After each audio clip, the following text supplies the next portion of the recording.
Security Plus Chapter 3 Security Architectures Principle of Security Enterprise. فلما نقول Enterprise طبعا نتكلم عن المنظومة كاملة، يعني مؤسسة كبيرة فيه كل الأقسام وكده. طيب نيجي نشوف الاركتكشر بتاعه بيكون شنو. غالبا بكون يعني أغلبيته network devices. طيب principle of secure enterprise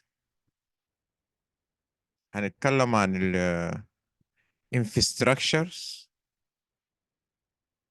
في ال infrastructure نتكلم عن device replacement، نتكلم عن security zone، نتكلم عن attack service، connectivity، failure mode، و divide attribute، network applications، نتكلم عن induction detection system، induction prevention system، نتكلم عن load balance، نتكلم عن port security، firewall، نتكلم عن السويتش، نتكلم عن الراوتر، وبعد ذاك نتكلم عن ال UTM Unified Threat Management، وهتكلم عن layer 4 layer 5، نتكلم عن ال Security Communication Access، نتكلم عن VPN Virtual Private Network، نتكلم عن Transport Layer Security TLS، نتكلم عن ال IPsec Internet Protocol Security، ونتكلم عن Section of Effective Control. ده الانفستراكشرز. نقول انفستراكشر معناه الأشياء الرئيسية أو physical things عشان نكون نتورك أو secure network. طيب نتكلم أول حاجة عن ال device replacement. ال device replacement طبعا لما نتكلم عن ال devices نتكلم عن الراوتر والسويتشز والأكسس بوينت. كويس، ده كله أجهزة طبعا عشان نكون بو النتورك. والنتورك معناه نعمل كونكت للديفايسز الكمبيوترات مع بعض. نعمل كونكت الغرض منه عشان يكون في فلو بتاع الداتا، نقدر نعمل فلو للداتا between the devices. كويس. correct replacement ensure optimal data flow minimize latency enhance security. كويس.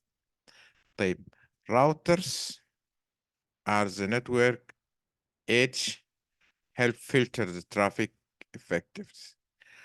الراوتر function بتاعه و network device function بتاعه بكون filter devices أو filter traffic. يعني إذا عندك مجموعة من النتوركس موصلين مع بعض، أي نتورك عندهم IP address بتفهموا كيف؟ بتفهموا عن طريق راوتر، لأنه بعمل راوتين من نتورك للنتورك تاني. إذن connect between devices between network نستعمل راوتر. strategic placement of the access point. لما نقول access point بالمعنى العادي الناس بيقول لك واي فاي، مش كده؟ جهاز ده واي فاي اللي انت بتقدر تعمل له كونكت على انترنت وايرلس، فاحنا نقول له access point. تعمل access point عن طريق شنو؟ وايرلس. كويس. ف الكونسنتريشن بتاعه هنا بيكون شنو؟ بيكون انه لما تحط access point ensure coverage and نتأكد انه بيعمل coverage للاريا كله، وبيعمل شنو؟ reduce ل interference. interference معناه التداخل بتاعه، لانه هو اصلا بيشتغل عن طريق wireless، يعني عن طريق سيجنال، والسيجنال طبعا مرات بيحصل انترفيرنس، تداخل في السيجنال وكده. فنراعي الحكاية ده في في الاكسس بوينت، او بالمعنى التجاري واي فاي. طيب switch should be located at easy connections to the network segment. إذا دايرين نوصل السويتش نتأكد أنه مكان اللي إحنا نعمل ريبليس للسويتش أو محل نحط فيه السويتش، نتأكد أنه المحل ده it's easy to access، لأنه أصلا السويتش بيكون عنده بورت، وعن طريق البورت الأجهزة بيعمل شنو؟ بيعمل access. أوكي. طيب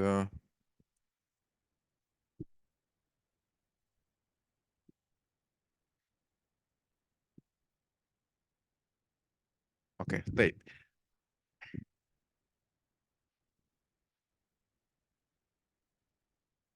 security zooms.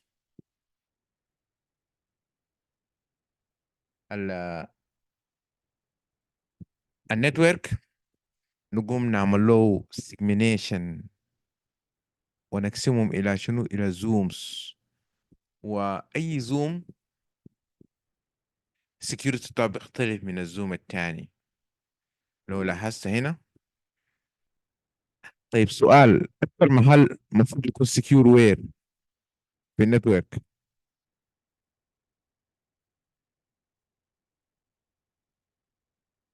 مهم.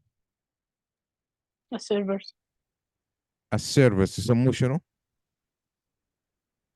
داتا data center. داتا سنتر. يس جود، داتا سنتر أكثر مكان إحنا نعتمد عليه في السكيورتي داتا سنتر.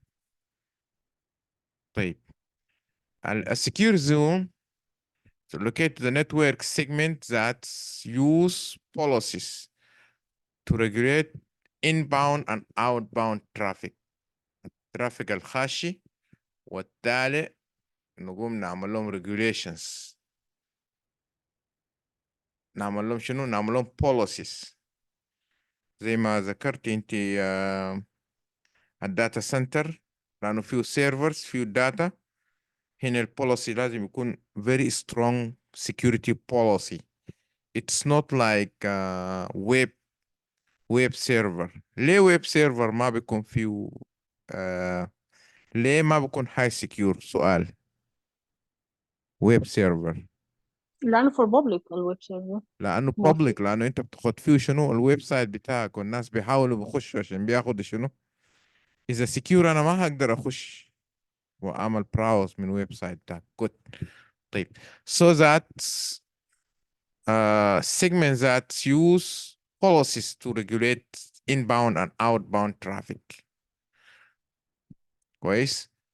isolate device with similar security requirement، نفصلهم على حسب ال security requirement. alright. نقسمهم بالفاير وول، بعدك نيجي نحط البوليسيز في الفاير وول. اوكي.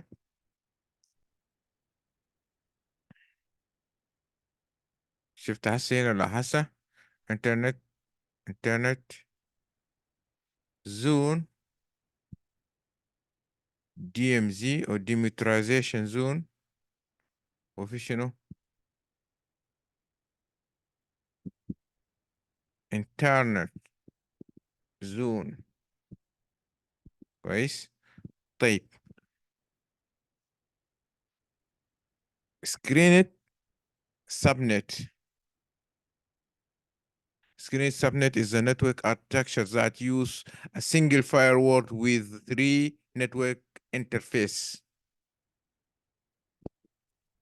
فالسكرين subnet بكون في firewall بكون فيه 3 انترفيسز عشان نقوم يقسم لنا شنو النتورك إلى 3، وكل انترفيس عنده بوليسي بيختلف من الثانية. الأول بكون اسمه public interface connect to the internet. كويس. إذا عندنا ده الفاير وول تاني هنا، بكون عندنا 3 انترفيس. public بكون موصل الانترنت، وفي screening subnet also known as DMZ demilitarization zone. demilitarization معناه شنو؟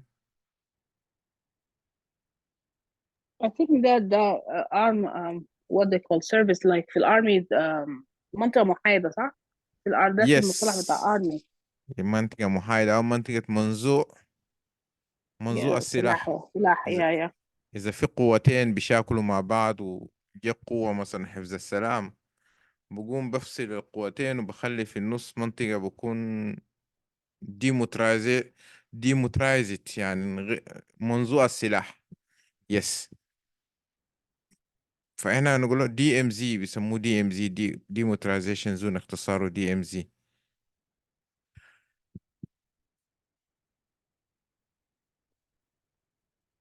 ف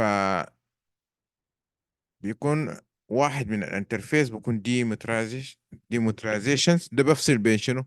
بين انترانت والانترنت. بفصل بين انترانت والانترنت، اكسترانت والانترنت سوري. انترنت ده بكون موصل الانترنت، اكسترانت ده بكون شنو؟ بكون اننا الشبكة الداخلية. يعني ثلاثة، مش اننا الشبكة الداخلية والانترنت. فهنا بكون في فاير وول، بكون فيه ثلاثة انترفيس، 3 interfaces.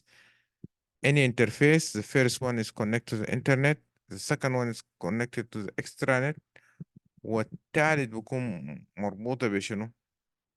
مربوطة ب demutualization zone. alright. نشوف attack surface.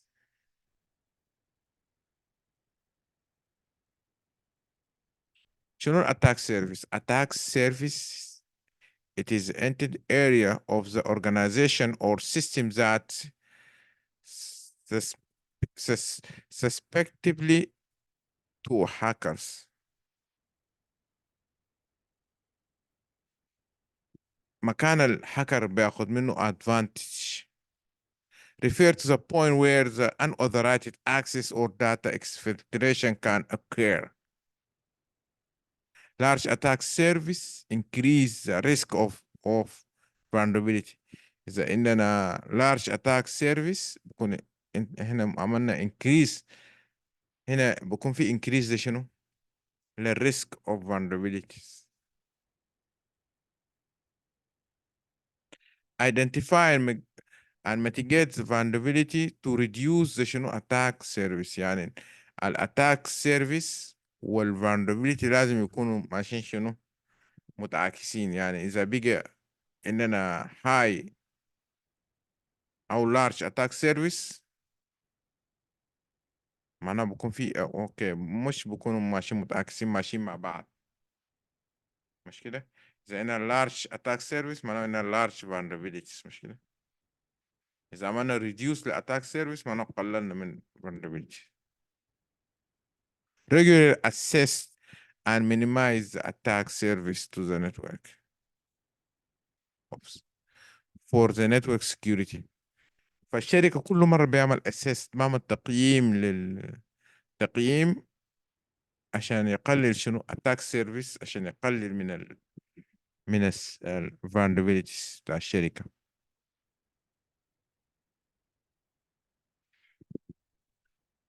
طيب connectivity methods. كيف ال النتورك بيكون connectivity methods refer to the way device can connect to each others. choose choose connectivity method that influence network performance, reliability and security. طريقتين احنا نعمل كونكت للنتورك، يا عن طريق وير لا عن طريق ويرلس، مش كده؟ الوير طبعا عن طريق اثرنت كيبل، الكيبل العادية بيسموه اثرنت كيبل، طبعا بيكون موصلة في السويتش. والويرلس او الواي فاي. كويس. طيب عشان انت تستخدم واحد في ديل لازم يعني تشوف البرفورمانس والريلابيليتي والسكيورتي. اذا استعملنا وير effect offer stability and speed. كويس، الوير بوفر لنا stability والسبيد but restrict mobility mobility يعني محدود، ما بنقدر شنو نحركه كتير، مش كده؟ يعني انت لو جهازك مربوط بوير عندك مساحة معينة بتتحرك فيه، لكن بوفر لنا الاستابيليتي والسبيد. طيب نشوف الوايرلس او الواي فاي. provide flexibility. it's easy انك تشيل جهازك موبايل بتاعك او اللابتوب بتاعك في اي نقطة في الشركة ممكن تشتغل منه. good but may serve for شنو interference and security issues. ممكن تعاني من مشكلة التداخل بتاع السيجنال بيكون ضعيف، أو في security issues ممكن يحصل attack للسيجنال بالطرق الكثيرة، ممكن يكون جام أو sham or something like that للسيجنال. Consider factors like scalability, speed, security and budget concerned with شنو choosing connectivity method. يعني لازم تراعي الحاجات دي عشان تختار انك انت في الشركة يكون فيه ياتو ميثود connectivity، السبيد والسكيورتي والبادجت بتاعك برضو. فإذا البادجت بتاعك ضعيف ما بتقدر تعمل كيبلينج، لأنه إذا استعملنا وير لازم نعمل كيبل لكل البيلدينج ونعمل سويتشز وكده. لكن لما نستعمل access point or wireless ما بيحتاج للكيبلز، مش كده؟ لكن برضو تشوف السكيورتي، انت داير high security or less security or what. Let's move. Failure mode. Failure mode, choose between failure open and failure close method to handle device failure. طبعا أجهزة مرات بحصل له failure، مش كده؟ مرات بحصل له failure. طيب في الكونفيجريشن احنا لازم نراعي الحكاية دي. جهاز لو حصل له failure يا يكون fail open أو fail close. What's a fail open? Allow traffic to pass during the failures, maintaining connectivity but reducing security. إذا عملنا configuration للfailure mode خدناه fail open، معناه إذا الجهاز حصل down also allow traffic، يعني ما بحصل لنا cut of the connectivity. لكن شنو؟ عنده security issues. Failure close block all the traffic during the failure. ده بقفله طوالي. حصل failure في one of the device طوالي بعمل بلوك للتليفون. Prioritizing security over connectivity. To choose depend on the organization's security policy and the criticality of the network segment. تختار يا تفهم depend لل organization policy بتاعك، و depend critical security بتاع area بتاعك. المحلات ما بيستحمل انك تختار النوع الاول، لانه النوع الاول فيه مشكلة بتاع security. depend للبوليسي.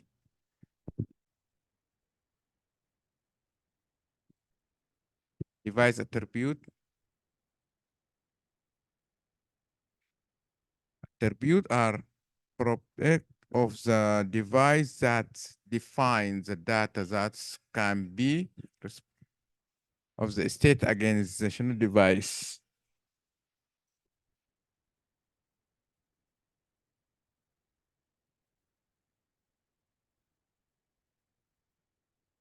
One minute.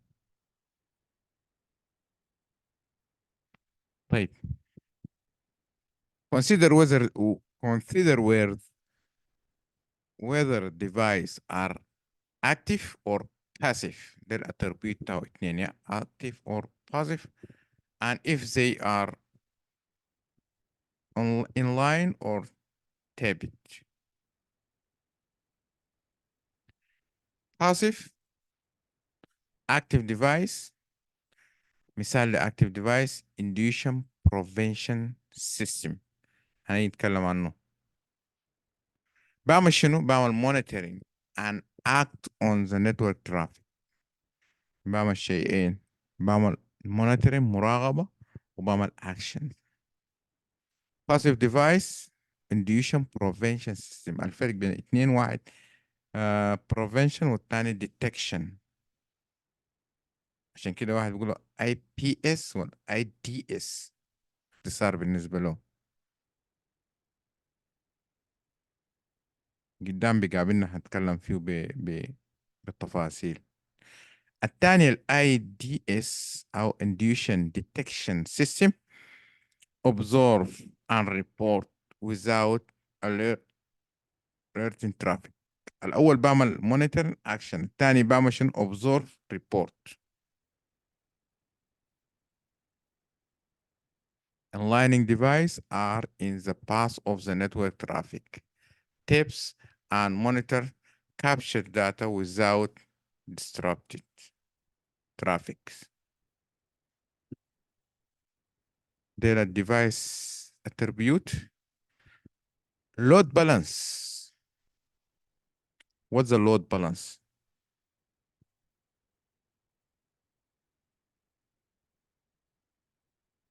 A load balance distribute network traffic across multi-device. إذا عندك traffic جاي، احنا لما نقول traffic طبعا نقصد به network traffic ها. فاللود بالانس بقوم بوزع لك الترافيك بتاع النتورك لمالتي devices. اوكي طيب. enhance service effectiveness and prevent overload. يعني بخلي السيرفيس ما في overload، ما في overload. ده اللود بالانس. اللود بالانس عندنا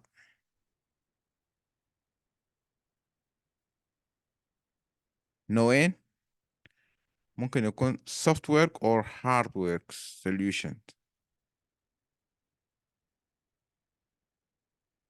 software أو hardware solution, and it usually associate with device ديما بكون مربوطة ب routers, firewall, NAT and so on.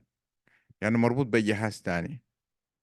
لاحظ هنا في ترافيك بيجي من users، طبعا احنا قاعدينه كسامبل، لكن ده many users.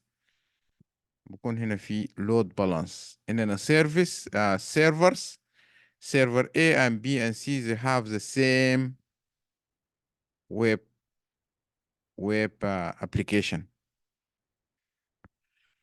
فهنا إذا كان الترافيك ده جاي من نيويورك وده جاي من كاليفورنيا وده جاي من شيكاغو، بقوم بوزع الترافيك عشان يحصل ما كل الترافيك يمشي لجهاز واحد. ليه؟ لو مشي لجهاز واحد ممكن يحصل له هانج. اوكي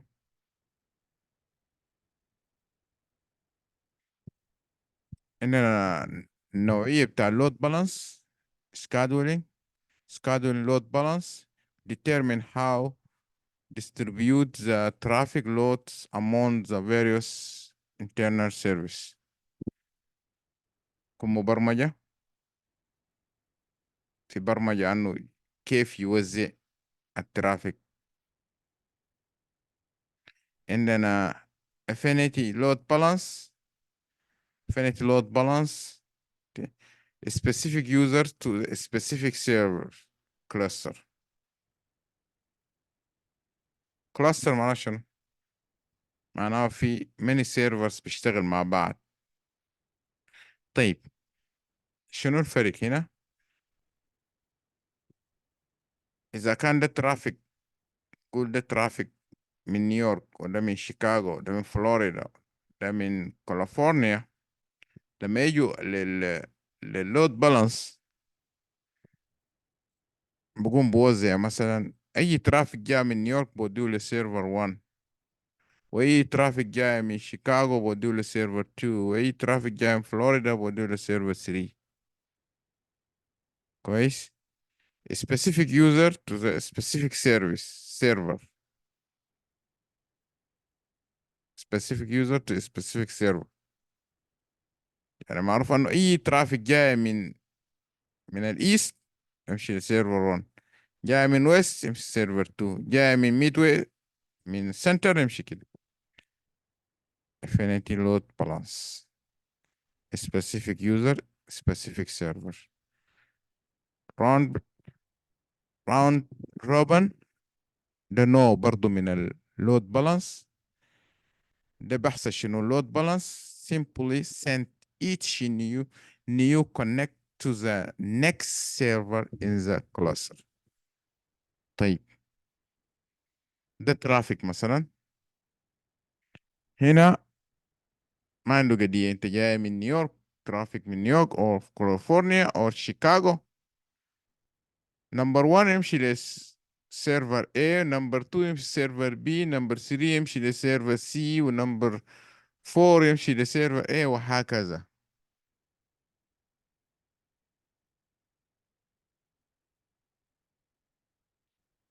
each new connecting to the next server. This one go to here and this one go to the next one, and number 3 is going to the next one. You got the difference between these two, right? Okay.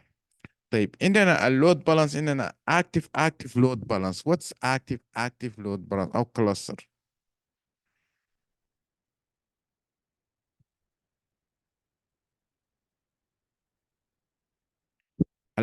active لو عندنا many cluster like this one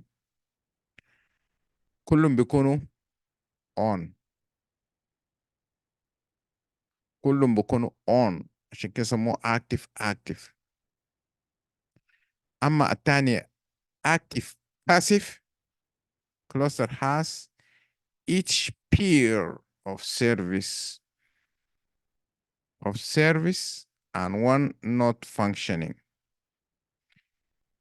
كل اتنين بيكونوا functioning، اتنين تاني بيكون off عشان كده سموه active passive. كله on عشان كده سموه active.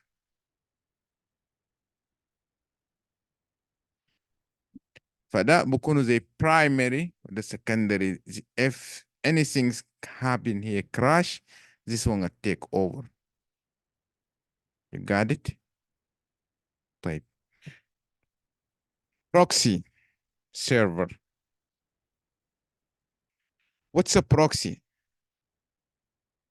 Proxy act as intermediate between the client and server. يكون حاجة زي وسيط. Provided content catching, request filter, and log manage. ده البروكسي بيعمل يكون في catch filter، بعمل log management. login مش log sorry login management.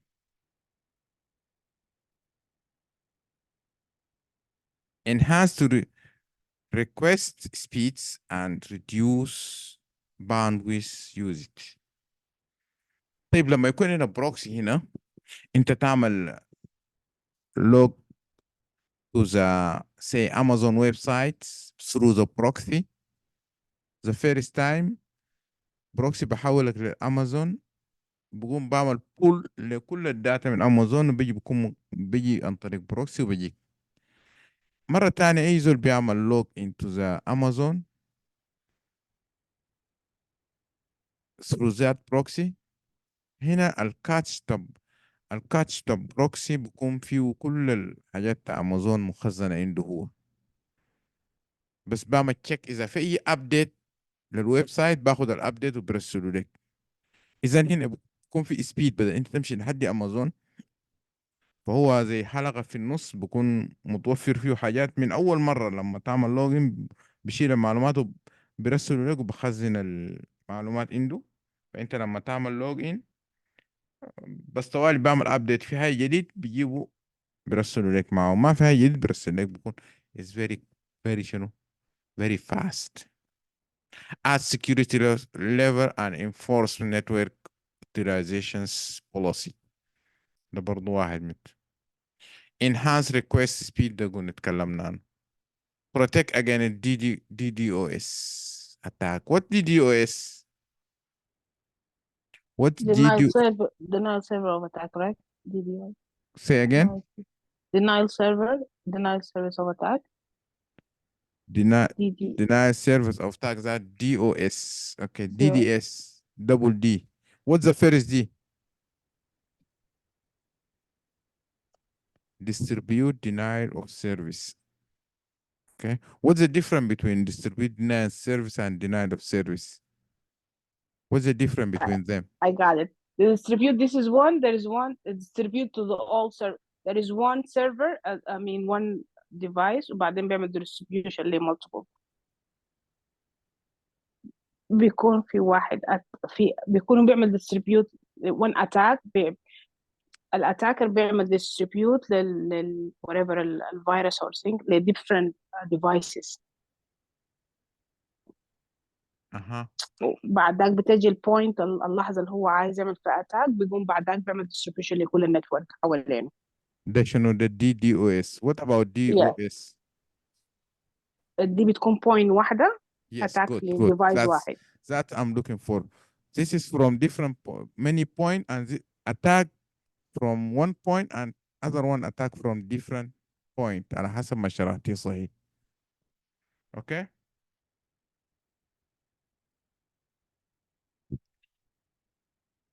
برضو بوفر الاوثنتيكيشن زي ما قلنا، و handling data encryption and ensures complying with the data security laws. ده كله what's proxy doing. depend انت عملت شنو فيه يعني، مش ده كله بروكسي بيعمله، لكن depend لانك انت عملت how you configure your proxy. So question the proxy بيكون يعني في بيكون proxy in premise وواحد بيكون في الكلاود، ولا ممكن يكون الاثنين في الكلاود وواحد يكون في يعني فانت كلامك بيقول بدل pull الداتا from Amazon الداتا بتكون يعني البروكسي ده بيكون local in premise في السايت بتاعك بتاع الديبارتمنت حقتك. depend ما محدد depend. انت ممكن تعمل ماني بروكسي او في public proxy انت تعمل connect ل public proxy، او ممكن تعمل private proxy بتاعك. depend.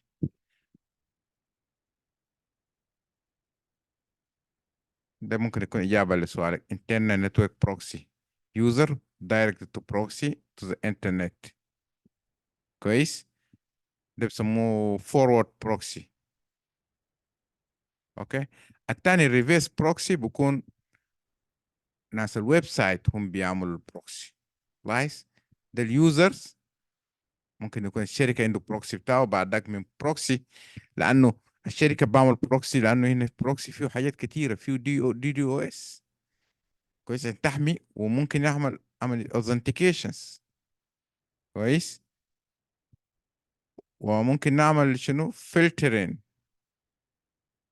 واللوج ان مانجمنت. الحاجات ده كله بيكون شنو فيه، ممكن يكون فيه فورورد بروكسي لانه بيكون مربوط طوالي يوزر يكون مربوط ببروكسي بعدين يطلع اوت، ده بقوله فورورد بروكسي. اما الثاني ريفيرس بروكسي بكون مربوطه، شوف هنا مربوطه مع الويب سيرفر، وده اللي بكون فيه شنو، فيه كاشن. اي واحد بيجي بيتصل بالمباشر، كل واحد بيجي بيشيل الداتا. ليه؟ بس الداتا الثابته بتكون مخزنه هنا، وبس بيجيك الابديت، بس هنا بيحصل تبادل ابديت داتا، فده باخد راحته بس بيرسل الابديت، وده بكون شايل. You got it? So never, does mean the user never connect to the one is behind, correct? The web server. If there's proxy here, Yeah. yes. Oh, okay, perfect. Okay. For this proxy, it's just pull the update of the web browser. لان انت ما ممكن تخلي كم الف يجي ياخذوا نفس البيانات نفس البتاع. اوريدي ما دام عندك بيانات تخزن بيانات هنا الثابته. حاجات كتيره في الويب سايت ده ما بتغير، مش كده؟ Mm-hmm. بس في حاجات دايناميك وفي حاجات ستاتيك، فاغلبيه الاستاتيك تكون مخزنه هنا، فما بعمل لود هنا في الويب سيرفر. فانت تيجي تعمل كونكت لامازون، اللوجو والصور والحاجات ده كله بتاخدهم من هنا، لكن لو في ابديت ده بقوم بخاتم ده بشيل الابديت وبرسله لك. Mm-hmm. make a sense right؟ Yes, very sense. Yes. Thank you. وهنا انت بتستعمل عشان تعمل ترفع السكيورتي وتعمل authentication والحاجات دي بعدك تطلع برا.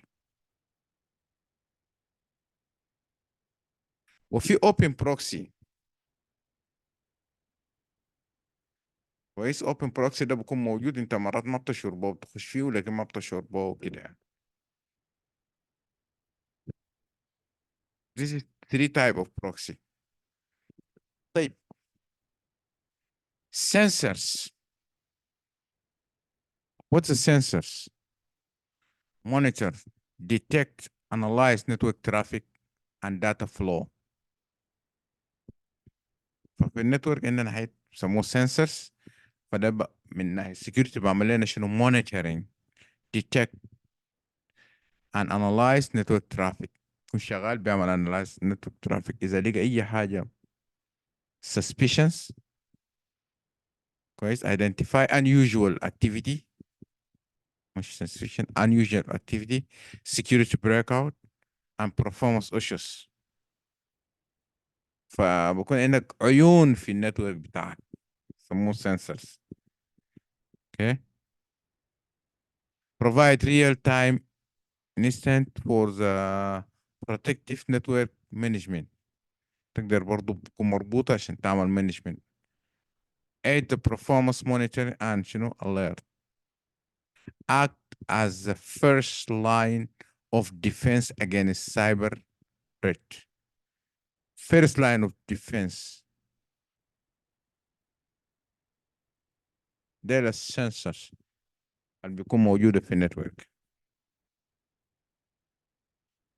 نهاية collectors. The sensors and collectors gather information from the network device. They may شنو be tracked into the شنو to the router, firewall, switch. دول طبعا network devices. بكون فيه sensors و collectors built in within the network or built in within the network. A difference between sensor and collectors: when the sensor provided the raw data, the collectors convert the raw data into the logical information or information that makes sense. السنسر بيجمع وكولكترز بقوم بحوله ل something makes sense، مش كده؟ ما يجيب لك ارقام كده واشكال انت ما بتفهمهم، لكن ده زي الكونفينتر. طيب سويتش شغاله انت في النتورك صح؟ Yeah. شغال بالنتورك. اوكي اوكي. كلام اللي قاعدين نقوله نتكلم اليوم كله تقريبا في مجالك انت. كله network. yes. انت you make a lot of stuff make sense يعني. yeah حاجات كتيرة هسه عشان كده سألتك الأسئلة دي. So انت a lot of make a lot of sense for me right now. yeah طيب what's the difference between switch and router then؟ شاركنا معك. أنا أتكلم أنا. yes وزي ما انت قلت قبل شوية الراوتر هو اللي بيطلعك للنتورك، هو اللي بيعمل connector between النتوركس، والسويتش ده connected inside interior between between your between your devices. So all the devices بيكون connected to the switch، بعدها بتطلع الانترنت، بيكون عندها جيت عشان تطلع الانترنت. yes called devices or host or endpoint. Yeah. okay, so a network switch is a network hardware that connect devices and computers network. If we try to build network, we need switch to connect the devices together. كويس؟ طيب a switch, what's the function of the switch? Yeah, connected, but what's the function on it?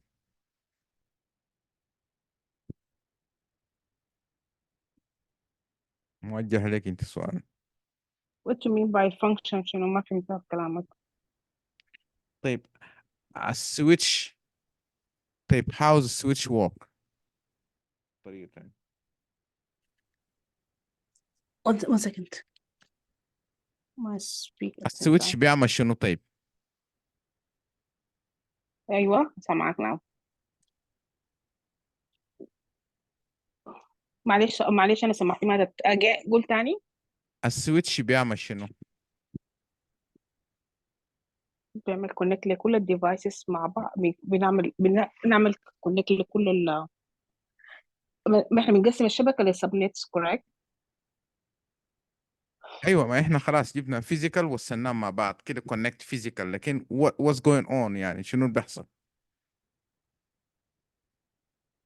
م- من ناحية نتورك؟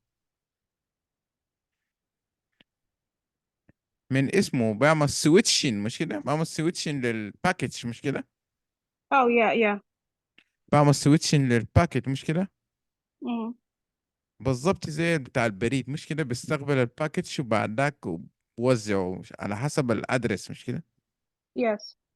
yeah use packet switching to receive and forward data to the destination.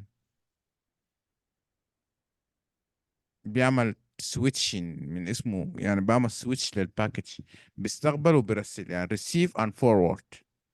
بالظبط زي بتاع البريد، بيستقبل الجوابات، بيقرا الادرس، بوزيهم على حسب الادرس.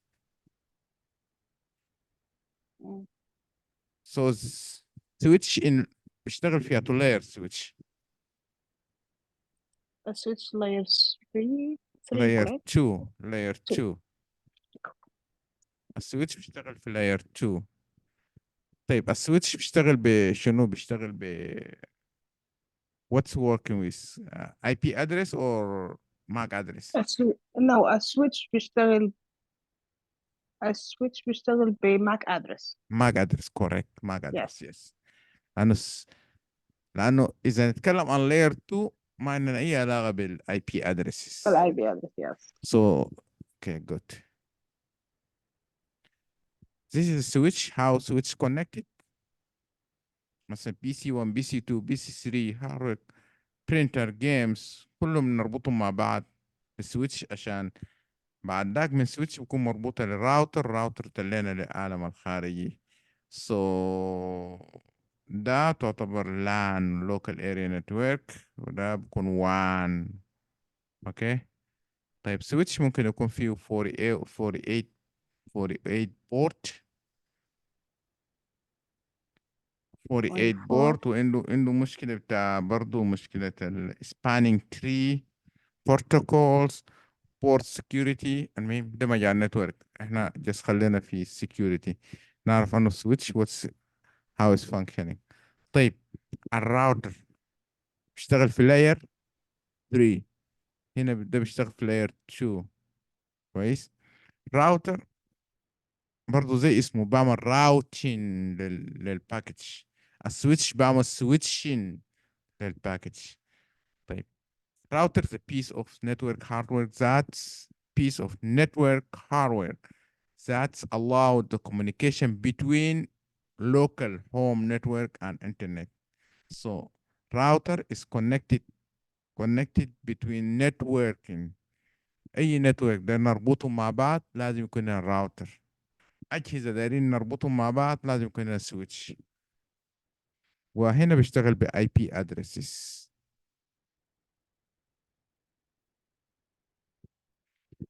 هنا ممكن تكون ده الشبكه مثلا سيل ديبارتمنت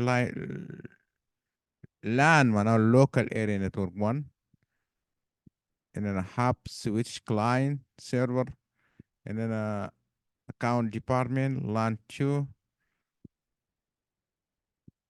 عشان نربط الاكونت ديبارتمنت والسيلز لازم يكون لنا راوتر في النص. ما بنقدر نربط كده طوالي من هنا لهنا. اوكي. وعشان نربطهم بالنت برضو لازم يكون في راوتر في النص. اوكي. alright just introduction or fundamental بتاع switch and router. طيب الفايروول. Firewall is a system designed to prevent unauthorized access to the unauthorized access or from the private network. You can implement firewall in the either hardware or software forms or combination of both. يعني الفايروول ممكن يكون شنو هاردوير او سوفت وير. كويس. واحنا نقدر نفصل unauthorized access بتاع النتورك. مثلا هنا انترنت هنا فايروول هنا ده شبكتنا الداخلية. الترافيك المسموح به هو اللون الأخضر ده. الغير مسموح به اللون الأحمر. هنا بعمله cut off. اوكي this is firewall. كويس. الفايروول قلنا ممكن يكون هاردوير جهاز او يكون سوفت وير. لكن السويتش يا جماعة ما ممكن يكون. السويتش والراوتر ما يكون السويتش ما ممكن يكون سوفت وير. مش كده؟ لانه احنا دايرين نعمل كونكت. بالنسبه له كيف يكون سوفت وير؟ يكون انه بورت ونعمل له كونكت. لكن الفاير وول ممكن يكون هاردوير والسوفت وير. قاعدة. طيب نتكلم عن الفاير وول. مثلا ده الهوست ده الانترنت فاير وول. طيب هنا نوعين من الفاير وول.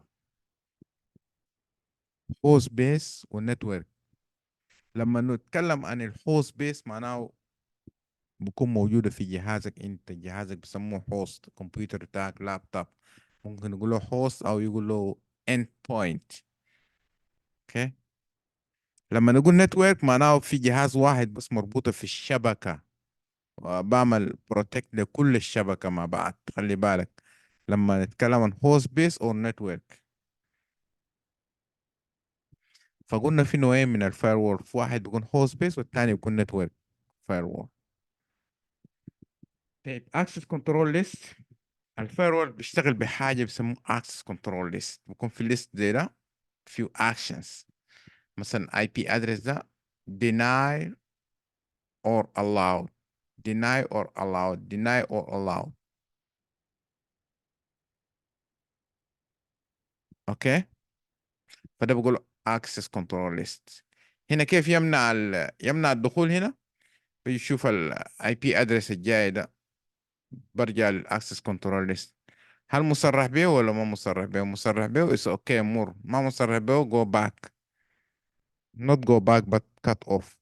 ما بخليه بواصل. اوكي. ده الاكسس كنترول ليست.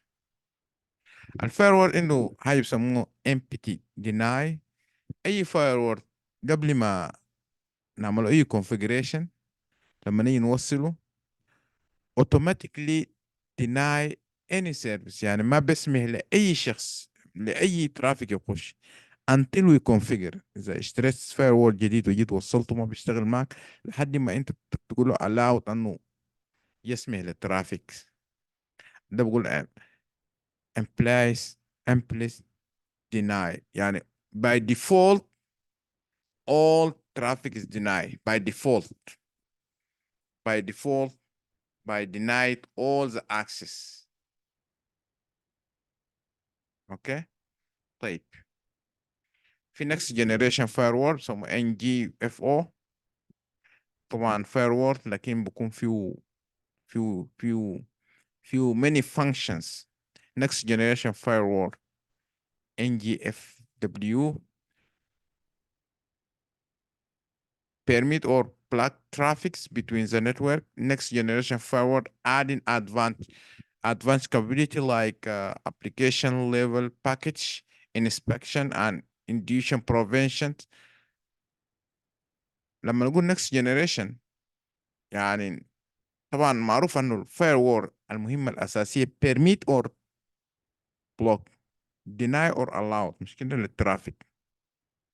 لكن لما يكون next generation فيه بعض الميزات فيه features زيادة. بعمل inspect للباكج وبعمل filtering للباكج. عنده capability بتاع inspect وفلتر للباكج. UTM Unified Threat Management. Unified Threat Management provided multi-security features, antivirus, anti-spams, كويس, contains filtering and web filtering in the single device. يكون عندنا جهاز واحد بيشتغل بيشتغل as antivirus, anti-spams, contains filter and web filtering. زي all in one يعني تسمى all in one. عشان كده بيسموه UTM Unified Threat Management. ده برضو is very important security device. طيب إننا CAMP server or CAMP box server to identify as a system on the network that access and managing all the device in different zone of security. بكون هنا server بعمل شنو؟ بعمل managing all devices in different zones, control access, reduce the attack service, offering protection against downtime and data breach, simplify logging and auditing, speeds up the incident response during the cyber attack. كويس. ده الجام سيرفيس مهمته الأساسية بعمل مانج للall traffics. برضو بيعمل monitoring the system health and performance security. بعمل برضو port security. اوكي طيب port security طبعا قلنا switch في port مش كده في many ports. a network switch a network switch features that restrict traffic's access to the specific port based on the MAC address. إذا عندنا switch أي port نقدر نعمله configuration ل specific MAC address. والMAC address هو الرقم اللي بيجي فيه في الجهاز من الشركة وما بيتغير. كويس. مثلا عندنا switch هنا نقول port number 1 يمشي للMAC address device 1. أي device ثاني وصلته هنا ما بيشتغل في port number 1 وهكذا. port number 2 لديفايس number 2 معناه ده الكونفيجريشن. عشان كده بيسموه port security. enhance the network security بعمل شنو؟ بعمل تحسين لنتورك security to prevent unauthorized access device from the connecting. authentication 802.1x.1x authentication. ده طبعا authentication protocol prevent port based authentication for wire and wireless network.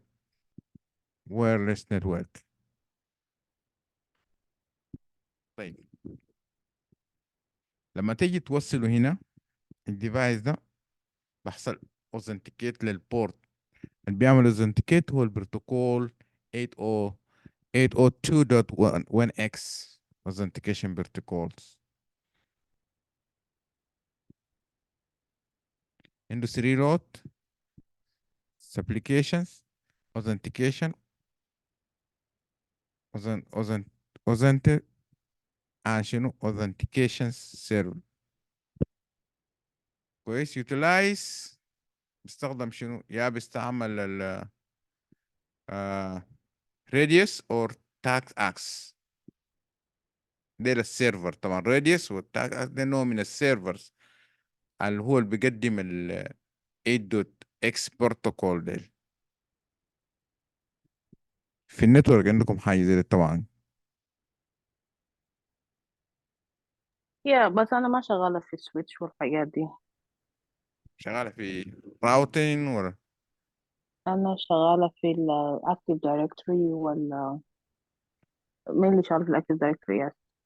Active Directory users and computers and policies. yeah. Okay. yeah. All right. بس لكن انت عملت انفورميشن مهمه جدا، ريفرش ماي مايند في حاجات كتيره.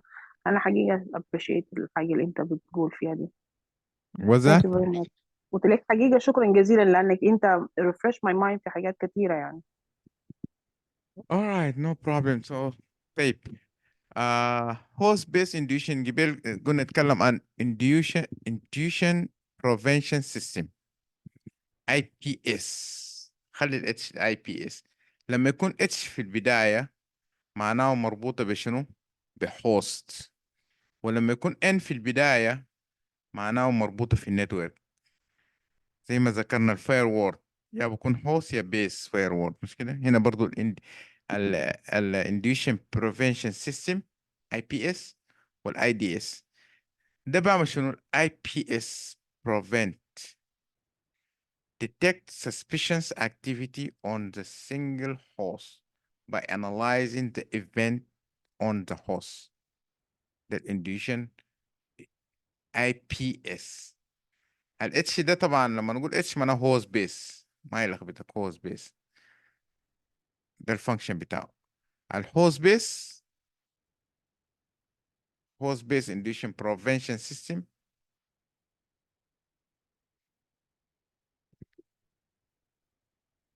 بكون مربوطة في الهوست.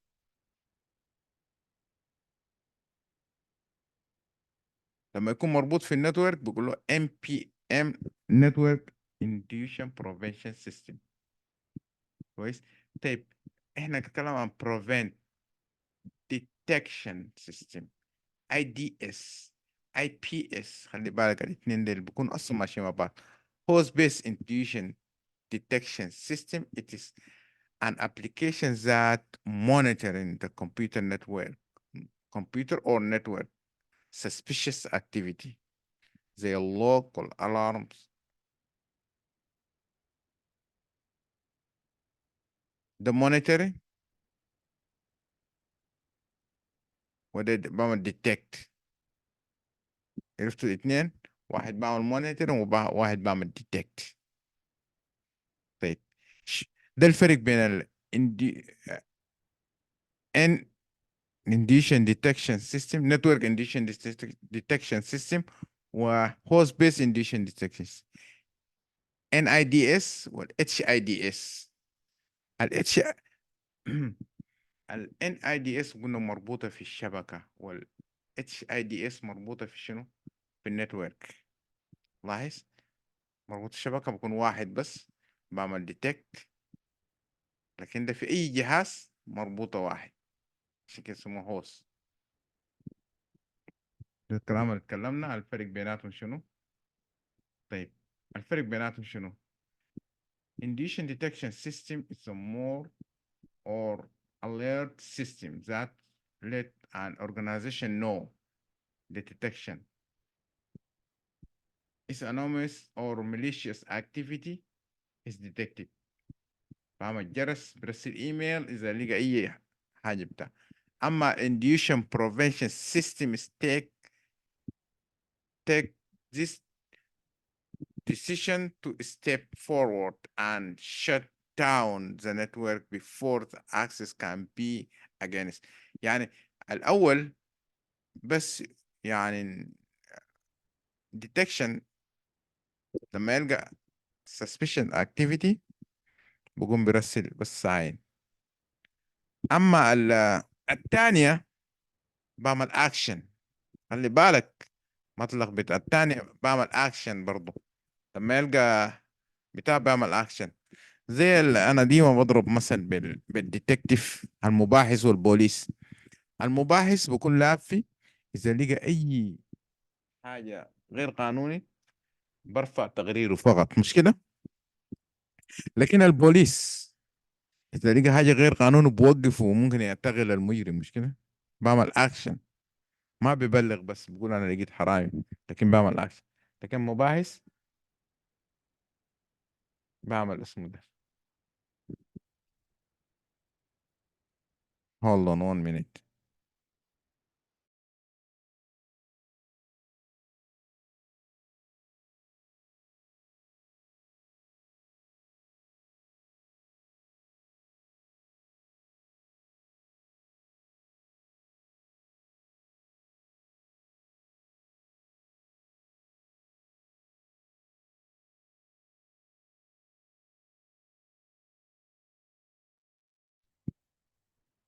قلنا ده زي المباحث وده زي البوليس. ده بس برفع تقرير لقينا كذا كذا كذا، لكن ده بعمل اكشن بس عشان ما تنسى الاثنين دول مع بعض.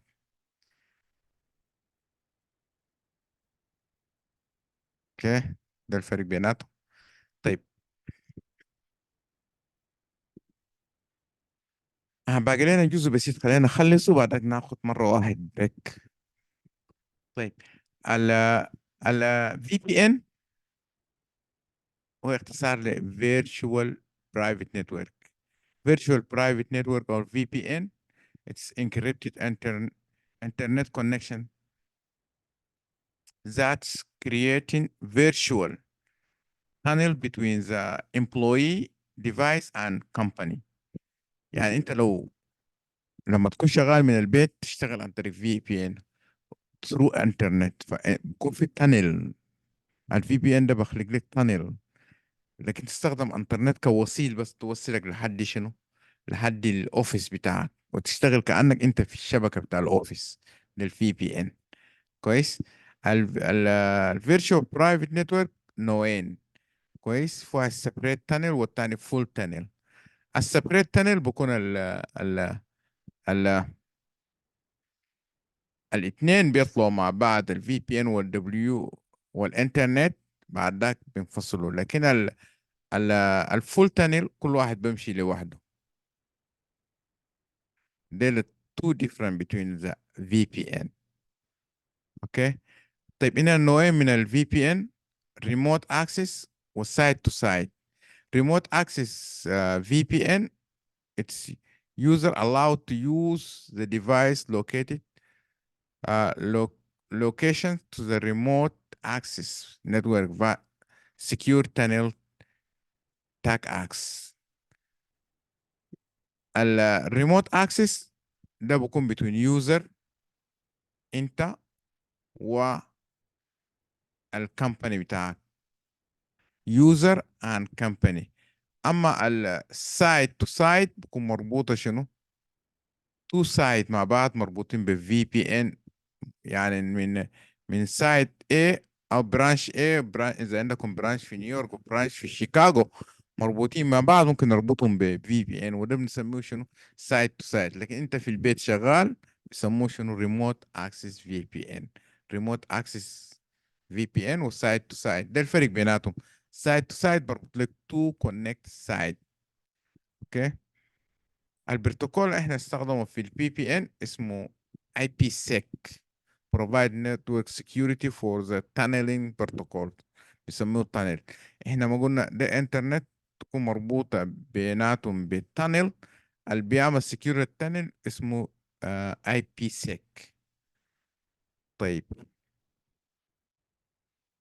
Network Defense Wide Area Network SDWA Software Defense Network, a wide area network. It is automatically programmer approach to maintains enterprise network connectivity circuit costs.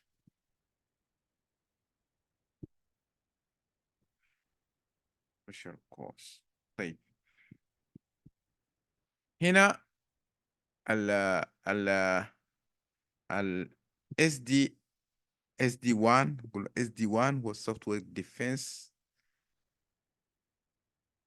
ده بكون شنو automatically بكون مربوطة مثلا عندك برانش A وبرانش B وبرانش B، أو قول شيكاغو، نيويورك، فلوريدا، مع كاليفورنيا، وانت مربوطة عندك سنتر داتا تقدر تعمله كنترول عن طريق شنو؟ عن طريق ال SD1.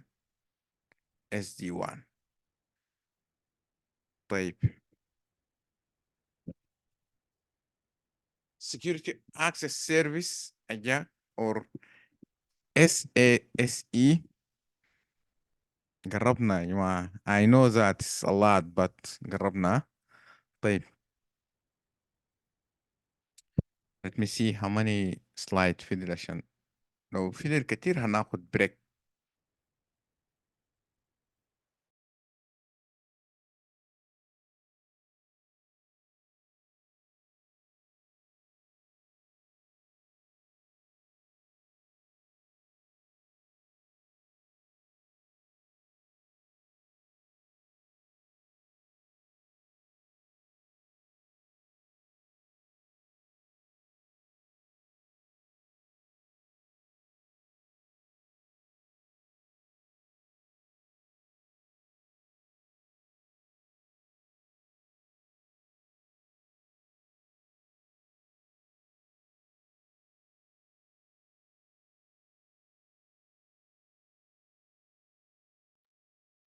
mute.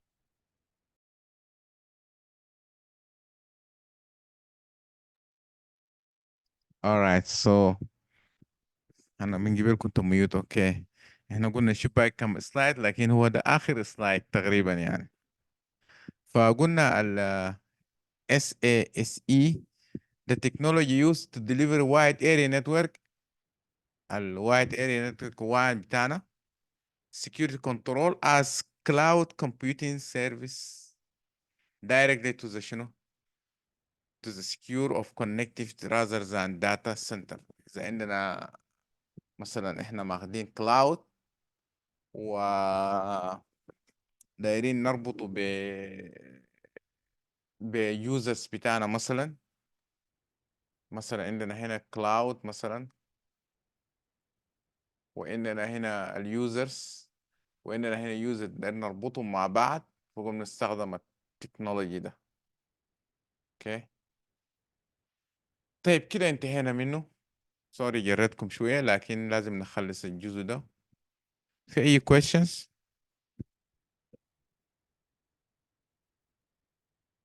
Any question؟ No. اوكي alright اوكي so نقف لحد هنا، وبكرة إن شاء الله هنيجي نواصل في chapter 3.